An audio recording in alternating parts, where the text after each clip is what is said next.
With Belle finally out on digital, this seems like a decent enough time to rank all of Mamoru Hosoda's films, at least the ones that aren't franchise add-ons. Hosoda is one of the best directors of animation in how he's able to present seemingly mundane and ordinary stories in ways that make them just as gripping as massive fantasy epics. Most of his movies deal with themes of family, future, and identity, and they all break various boundaries of the anime medium in the way they portray their characters in relation to these themes. And we could go on and on about his amazing direction, but for now, it's time to look through Hosoda's filmography and celebrate his amazing work, starting with...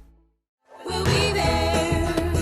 A wink and a smile and a great old time. You will be there. There isn't a collective consensus on which of Hosoda's films is the weakest link. Some say it's Mirai for its structure, some say it's The Girl Who Leapt Through Time for how dated the animation is, some say it's Belle. Screw you. But to me, Boy and the Beast is easily the least of his works. Not for anything it does wrong, but really it's just that it didn't do a whole lot for me personally. It feels a bit off, getting a fantasy adventure story from a director who is famously known for his slice-of-life vignettes, and the characters and the plot are probably the weakest in his filmography. Its message regarding adoptive families is certainly moving.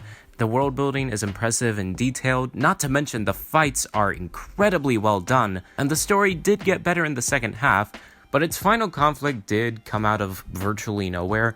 I feel like I'd be more invested in the conflict between Kyuta and the villain if they had any kind of relationship set up throughout the movie. Nonetheless, Boy and the Beast is still a great fantasy adventure movie, and given that this is at the bottom of the list, that's saying something about the rest of Hosoda's catalog.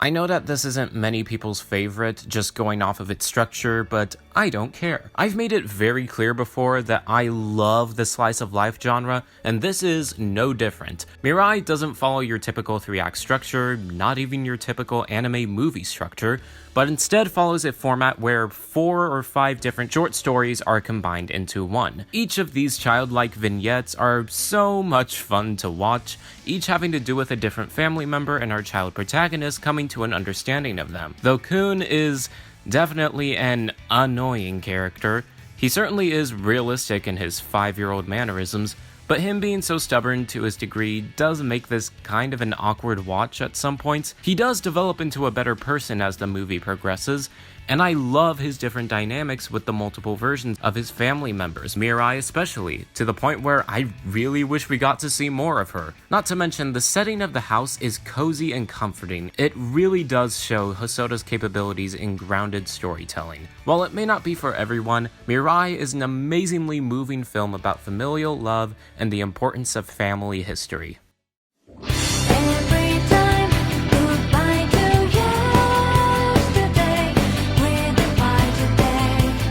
The Girl Who Leapt Through Time holds special significance to me because this was my very first experience with the anime medium. I remember this being just okay the first time watching it, but over time it's really started to grow on me, to the point where it actually deserves a 9 out of 10. Makoto's time-leaping shenanigans are a lot of fun to watch initially, but over time the flaws in her actions become more apparent and are acknowledged. This film is excellent at characterizing a protagonist who is at first incredibly anxious about her future, but over the course of the story begins to use her power for the sake of others and pinpoint a direction to go in life. The titular romance, while a bit standard, is cute enough, but I honestly like the relationship between Kosuke and Kaho a little bit better. And besides, the chemistry between these characters are definitely at their best when it's not romantic. I would like to address one point of contention. The ending does feel very Deus Ex Machina, but in the context of the story and the rules of Makoto's time-leaping abilities, it does make sense. We're told to our face that her last time leap was undone, so she gained another one. Technically a minor point, but I just wanted to address that real quick before moving on.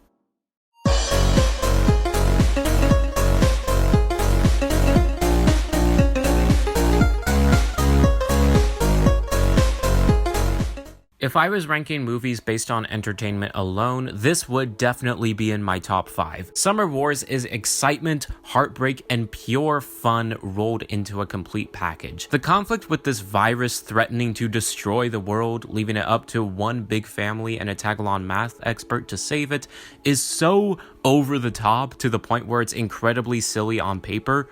But with its execution, direction, plus the characters' reactions to the crisis, it's able to command your attention and be deeply moving. You can tell that these family members have known each other since forever. Their interactions feel genuinely endearing at moments of high spirit and just uncomfortable at moments of hopelessness. That final act is still one of the best final acts I've ever seen. I do wish that Natsuki mattered a bit more to the story and the characters, but she still works for what she is. Oz is vast and interestingly crafted, with virtual shops and safes and landscapes, not to mention arenas for martial arts tournaments. Honestly, if anybody complained about Belle's world of view being confusing and not making any sense, this will probably clear a few things up.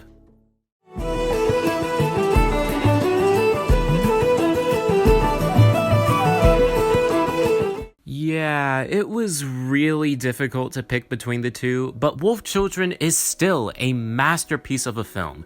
Dare I say, it is one of the best movies, period. What starts as a charming depiction of Hana's everyday struggles to being a single mother raising 2 werewolf children gradually becomes a story about the divide between your kids and where they want to go in life. The pacing is slow, but it's not slow enough to be anything boring. Just watching these kids fool around while Hana overcomes every conflict with endurance is so much fun to watch. Even from a film study perspective, the wolf transformations are a lot of fun to think about in their implications, especially in Yuki's case, where the pressure to keep her wolf form hidden is a direct correlation with young girls being pressured into staying calm and collected all the time. My only mild tick with it is that I wish Hana was in it a little bit more, and Ame's arc may have been a little shaky in the last act. It's clear they were wanting to show similarities between Ame and his dad, and how Hana needed to realize that in order to let him go, but it honestly could have been handled a little bit better. Still,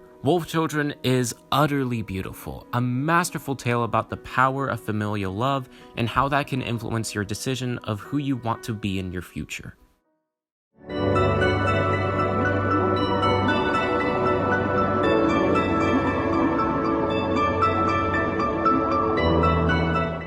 This may be due to recency bias, but Belle serves to represent everything I hope for in the future of anime, let alone animation. It's a visually boundless, musically profound, and stunningly spectacular story about the importance of kindness and how that plays with the value of connecting with people. Its animation is some of the best I've ever seen, with a clear contrast between the still-shot dullness of the real world in comparison to the fantastic and chaotic world of You, but with both still having the same ability to command your attention. Even narratively, this jarring disconnect is reflective of how desperate Suzu is to escape to the online realm in an effort to separate herself from her real-world problems, only to have both worlds mesh in the end with her epiphany. The music in Belle is just as gorgeous, with songs conveying various emotions reflecting Suzu's arc in finding her true self.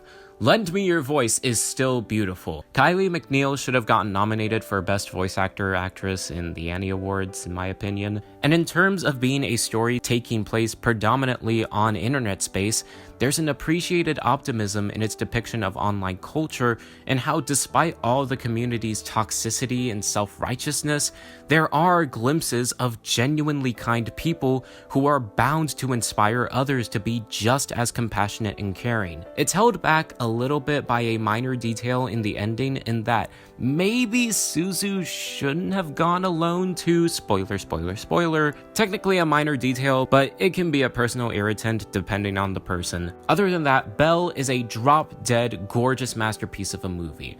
I still prefer others, but this barely squeezes into my top 10 movies of all time. This is Hosoda's magnum opus, what his entire career has been building up to since the start, and I could not be more happy for him.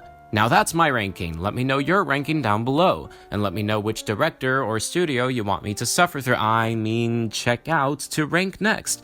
Make sure to like, comment, subscribe, and hit the notification bell. And Get it? You see, it's funny because it's a play on words considering that bell is a movie I talk about in this video, and the notification bell is a term for that bell at the